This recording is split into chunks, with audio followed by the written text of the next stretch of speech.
کر لیں. میں وہ کلام سنانے لگا ہوں جو اپنے استاد مفتی تقی عثمانی صاحب اطال اللہ عمرہ کے سامنے پڑھا تھا، کافی مقبول ہوا. اسی کے چند اشعار پیش کروں گا اور اسی پہ اجازت چاہوں گا. مصطفى مصطفى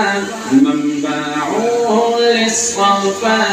سيد الأنبياء مشعل في الوفا كان في عطفه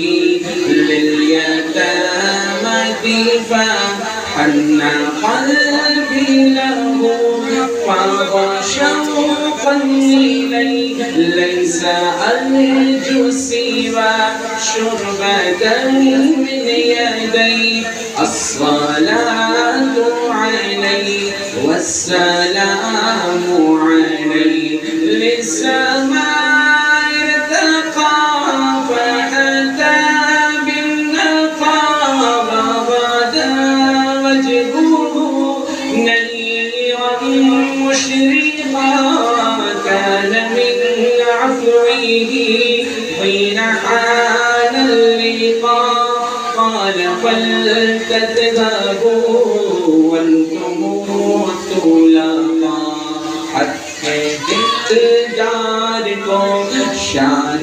ابرار کو میرے سرکار کو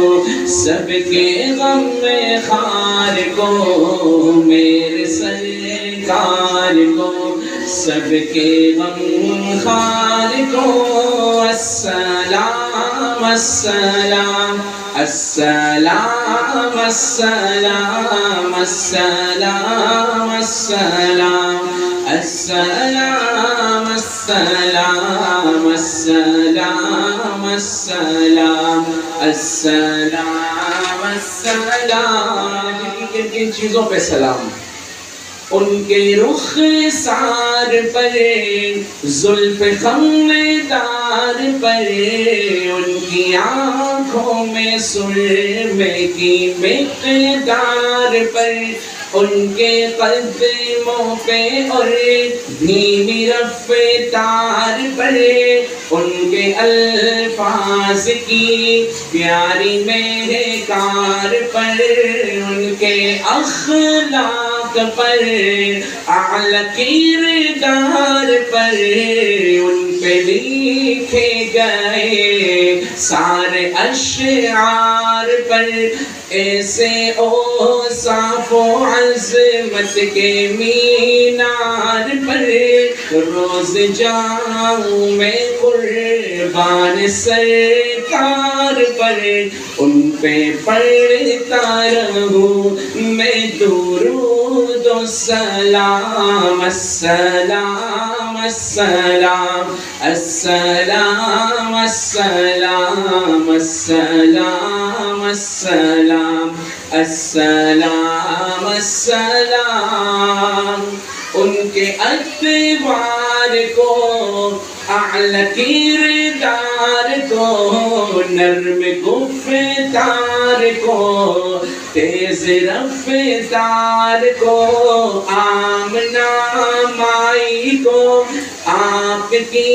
دائی کو بوڑھی ہمسائی کو ہر شناسائی کو ماتی ممتاؤں کو جنتی پاؤں کو پیار کی چھاؤں کو امتی ماؤں کو عشق کے فخر کو علم کے قصر کو پے کرے صبر کو بنت بو بکر کو ناز بردار کو ان کے غم خار کو چار کے چار کو یعنی ہر یار کو ان کے دلدار کو عاشق زار کو زانوے یار کو غار